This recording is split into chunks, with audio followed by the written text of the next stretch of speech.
Olá para você, seja bem-vindo. Hoje nós vamos entrevistar Heloísa Rocha, assistente social e atualmente coordenadora da Proteção Social Básica.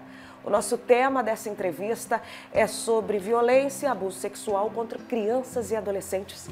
Heloísa, seja bem-vinda. Obrigada.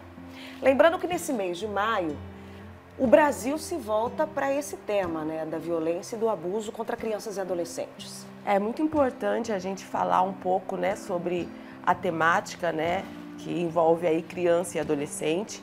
E o mês de maio é o mês da campanha mesmo, o maio laranja. É onde todo o país se volta para poder argumentar, para poder trazer, colocar em xeque mesmo essa temática e essa situação que coloca nossas crianças em risco. Mas, por exemplo, é um trabalho que é durante todo o ano, Isso. Esse alerta, essa atenção. Nós, enquanto política pública de assistência social, que trabalha com uma rede articulada, a gente traz muito isso da importância de ser dito, de ser falado sobre o abuso sexual contra criança e adolescente, a violência propriamente dita, Porém, o que a gente observa é que o mês de maio, toda a sociedade, o país como um todo, ele se volta a intensificar essa temática, a falar abertamente sobre esse tema que levou a uma criança à morte. Violência e abuso é quando o abusador ele comete o fato. Explica pra gente. Não precisa acontecer na sua integralidade, vias de fato. A gente está com uma campanha nas escolas até essa semana e a gente traz muito claro que o abuso é a partir do momento, teve um questionamento de um professor até, da passada de mão. Não precisa chegar a vias de fato. A gente percebeu que a criança está em risco, a gente percebeu que pode ocorrer algum indício para chegar às vias de fato ou não, é caracterizado como abuso e essa criança precisa ser protegida. A marcha, a passeata é importante, mas vocês querem dar uma atenção na escola. O que ocorreu, Ana, na verdade foi assim, toda a sociedade ela se volta no mês de maio para a campanha em prol o combate, ao enfrentamento ao abuso, à violência sexual, com passeatas, carreatas, divulgações na sociedade de como combater essa violência. Porém, o ano passado, mais especificamente o CREAS, até uma amiga técnica profissional, assistente social, Franciela Barros, ela trouxe a ideia de por que não trabalharmos especificamente com o público atingido. Porque uma coisa é você divulgar na sociedade que existe esse tipo de violência e que precisamos estar em alerta. Outra coisa é você estar com o público específico para poder orientá-los de como prevenir. Então, o ano passado, o CREAS, o Centro de Referência Especializado da Assistência Social, esteve junto com a Secretaria Municipal da Educação para estruturar essa ação. Então, o ano passado, a gente teve nas 32 escolas municipais, falando diretamente com as crianças nos 5º anos, uma maneira lúdica, uma maneira leve delas se compreender quando estão em risco.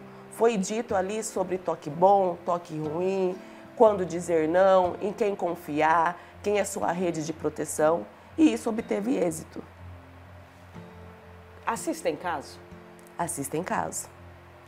Assistem caso e a gente percebeu assim, que indo em loco, falando com o público específico, que são as nossas crianças, felizmente ou infelizmente, o retorno foi rápido. A gente teve o retorno de crianças que estariam em vias de sofrer uma violência ou de crianças que estavam sofrendo e não identificava como tal, porque em sua maioria acontece dentro do contexto familiar.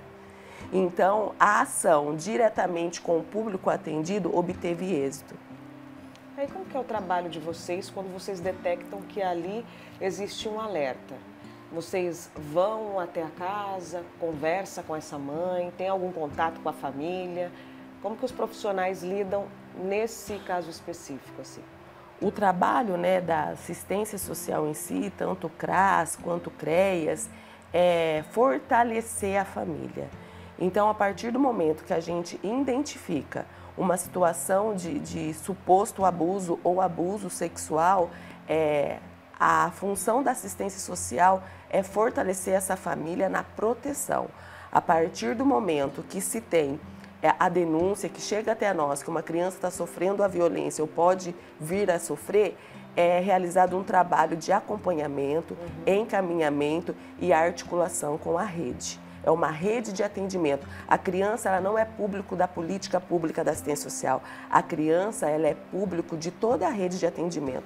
Saúde, assistência, educação, todos nós é entendido como rede de proteção. Você deixa bem claro, Heloísa, que o abusador é quem deve ser punido, né? Então, a criança, num primeiro momento, o objetivo não é retirá-la da casa ou do seu convívio social. Explica isso pra gente. Quando ocorre a situação, a gente tem que analisar, enquanto política de assistência social, o contexto social que ela está inserida, o contexto como um todo. Se teve uma suposta violência contra essa criança, quem deve ser punida não é a criança isolando ela do convívio dela, muito pelo contrário.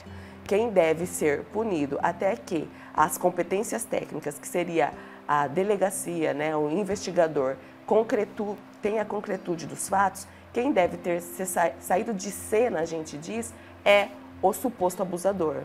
Se isso não for permissível, a gente a criança precisa ser retirada daquele núcleo que causa risco a ela. Quando a gente fala do trabalho de vocês, quais os principais desafios, né, que vocês encontram? Na maioria dos casos, as dificuldades são quase as mesmas. Fala um pouquinho pra gente. Quando a gente fala da violência, né, contra criança e adolescente, em especial a violência sexual, eu acho que o maior desafio é falar sobre o assunto. A sociedade precisa entender que isso precisa ser dito. E quanto mais a gente expor, porque é um fato que existe, mais a gente vai conseguir combater. Precisa ter conhecimento do que a situação é possível de ocorrer em qualquer ambiente.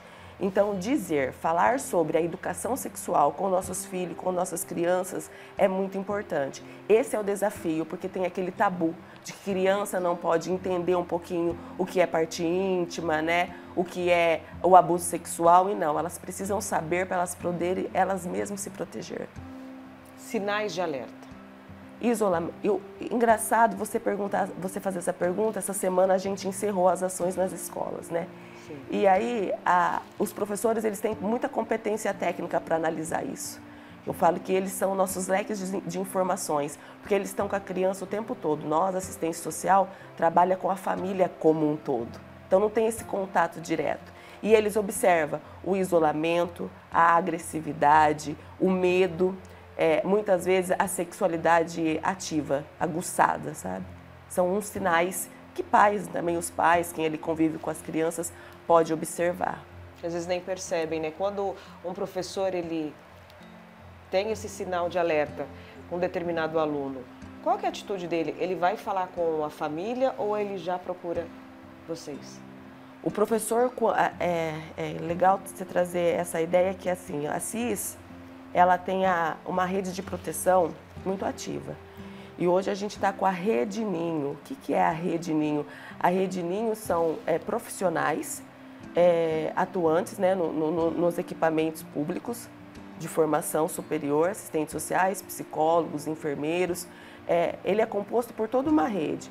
CRAS, CREAS, CAPS-IJ, escolas, OSCs, Organização da Sociedade Civil, que executa projeto voltado à criança e adolescente, que se reúne uma vez no mês para poder discutir situações de violência sexual contra a criança e adolescente, bem como propor política pública para o enfrentamento dessas situações.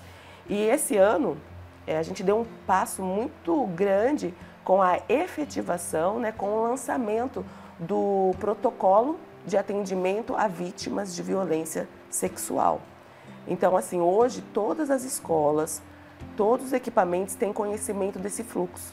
Então, quando chegar se a escola, que acho que é o principal acesso ali com a criança, identificar que tem uma criança que possa estar correndo esse risco, ela vai pegar esse relato. Vai ser uma única vez. Pode ser do professor até o instrutor da escola, do professor até o porteiro.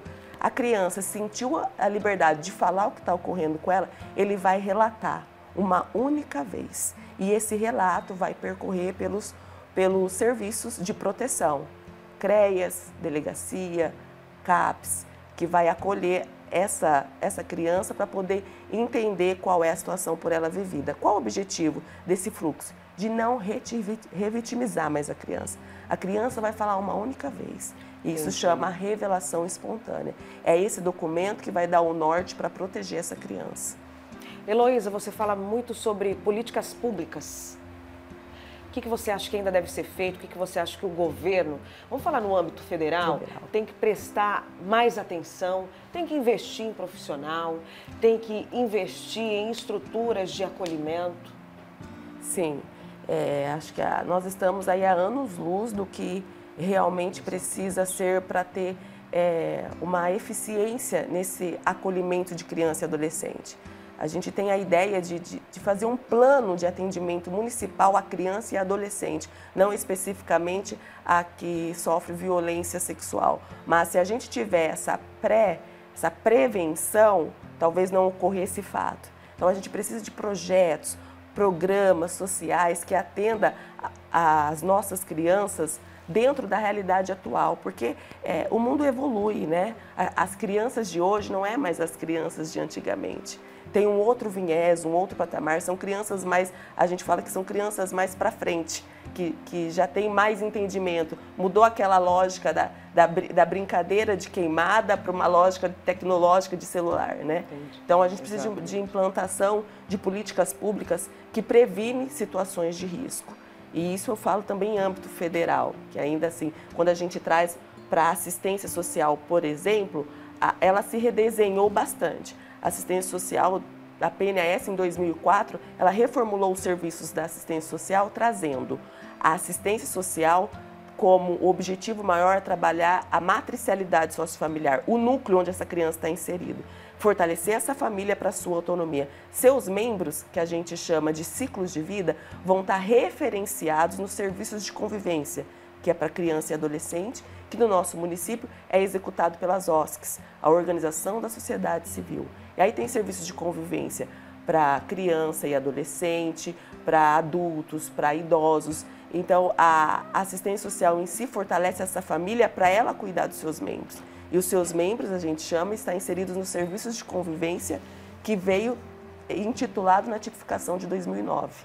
Você vê que são passos longos que a política pública ela vem se redesenhando de acordo com a realidade. Então, é a mesma coisa para criança e adolescente. Eu penso que ainda precisamos repensar de como implantar a política pública que atenda à necessidade das crianças e adolescentes da atualidade, do século que estamos hoje.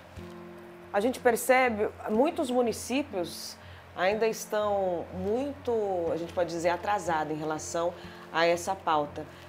A Assis, pelo que você passou aqui para a gente, pelos programas, pelos encontros e pelo que vocês colocam na prática, a gente até que é um município ativo. Qual que é a sua análise em relação a Assis? Olha, esse evento que a gente fez em fevereiro, né, do protocolo de atendimento à criança vítima de violência sexual, foi estendido para a região.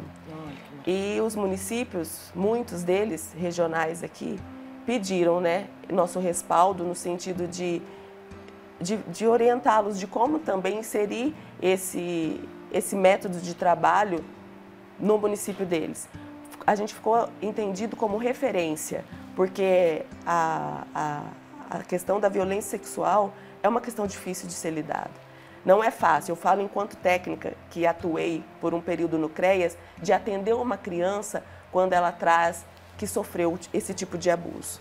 Então, assim, esse fluxo de atendimento que visualiza proteger essa criança está sendo referência para os municípios regionais e ele vem sendo muito eficaz. Essa equipe, né, essa rede de proteção, que é a Rede Ninho, são formados por profissionais que realmente estão ali pela causa, que busca, né, intensificar esse trabalho, que busca estar efetivando políticas públicas que previnem tal situação. Então, assim, a CIS está sendo referência hoje como rede de proteção à criança e adolescente para os municípios vizinhos, que acabam, em sua maioria, sendo nossos companheiros de troca. Então, assim, a gente fica feliz de saber que foi um trabalho árduo, um trabalho duro, mas que vem obtendo resultado. Vamos falar um pouquinho sobre os abusadores, porque já foi comprovado isso, né, Luiz? A maioria deles está no ciclo, né, familiar. Explica pra gente. É uma coisa, assim, difícil até para as famílias, difícil, né? Entender até quando identifica que talvez a criança ali sofreu a violência sexual advinda de um membro da família. E isso ocorre. Eu acho que isso é um alerta para a população no sentido de observar, porque pode ser o tio, pode ser o sobrinho, pode ser o pai, a gente teve casos, e que talvez possa ser pessoas que também precisa ser trabalhada. A gente traz muito essa deficiência enquanto política de assistência social de que a gente ainda não tem um modelo de como trabalhar o agressor. Porque o agressor, ele vai continuar, né? Ele vai existir, ele vai pagar pelo preço cometido, né? Ele vai ser punido, mas qual é o trabalho social realizado com ele para ele não vir a revitimizar outras vítimas? Então, talvez essa também, na pergunta anterior que você fez, é uma deficiência de política pública. A gente precisa pensar em como trabalhar esse agressor, porque ele existe, ele pode ser punido, mas ele vai retomar, uma hora ele vai retornar à sociedade, né? E qual trabalho social foi feito com ele?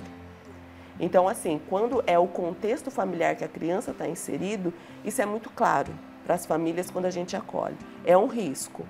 Ou o agressor sai de cena, ou a criança sai de cena. E aí a gente tem a casa de acolhimento à criança, né? Que se precisar ser retirado do convívio e não ter referência, a gente fala não ter a família extensa, né? Não ter outros membros que possam acolher essa referência familiar, pode ser mãe, pode ser vó, a gente chama de RF, referência familiar, né? Responsável familiar. Se não tiver essa figura, a gente tem que acolher essa criança.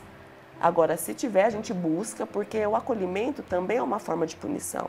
Então, se ele tiver referência familiar, família extensa, tira ali daquele convívio social até que seja investigado os fatos. Sim. E ele passa a compor com família, com a avó, família extensa que a gente sabe, mas primeiro a gente precisa entender quem é essa família. Agora, Heloísa, a gente já está chegando no fim da nossa entrevista.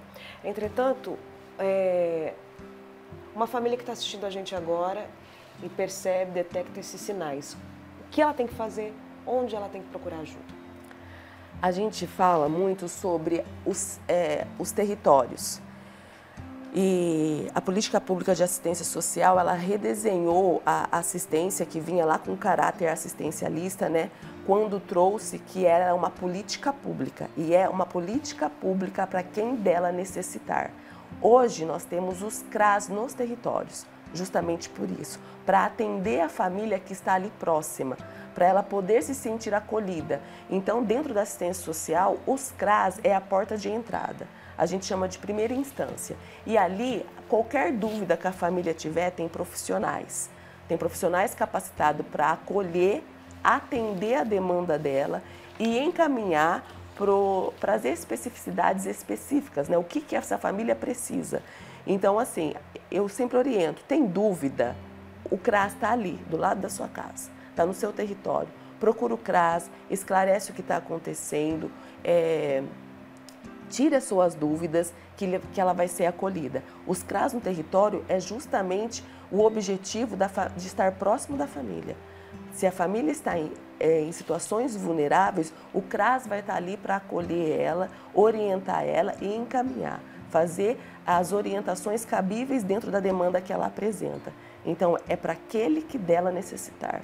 Qualquer pessoa pode procurar o CRAS para esclarecer qualquer dúvida que tiver. E, Heloísa, qual que é a mensagem que a gente quer passar nesse mês de maio para que essas ações continuem, que as famílias fiquem atentas? O que a gente traz é que, assim, o 18 de maio foi uma data, né, intitulada devido a uma criança, né, de 8 anos que sofreu essa violência crucial levando à morte. A Araceli, né, ela sofreu esse tipo de violência e a partir de então se desenvolveu essas campanhas de enfrentamento. Então, realmente é um enfrentamento, porque isso ocorre. Então, qual a mensagem que eu trago? É que é dever de todos nós combater o abuso sexual contra criança e adolescente. Então, não se cale, né? Denuncie. Tem receio, tem medo? Disque 100. O Disque 100 eu acho que é o melhor canal para você poder proteger uma criança. Porque você ainda não vai se expor e vai estar protegendo, porque o Disque 100 vai levar para os canais, para a rede de proteção, a situação apresentada. A mensagem que eu trago hoje é: não se cale, denuncie. Nossas crianças precisam ser protegidas. Heloísa, obrigada pela sua participação. Suas informações foram de grande valia. Espero nos encontrarmos com outros assuntos assim tão relevantes. Estaremos sempre à disposição, nós que agradecemos. Obrigada a você pela audiência. TV Câmara de Assis, informação com responsabilidade.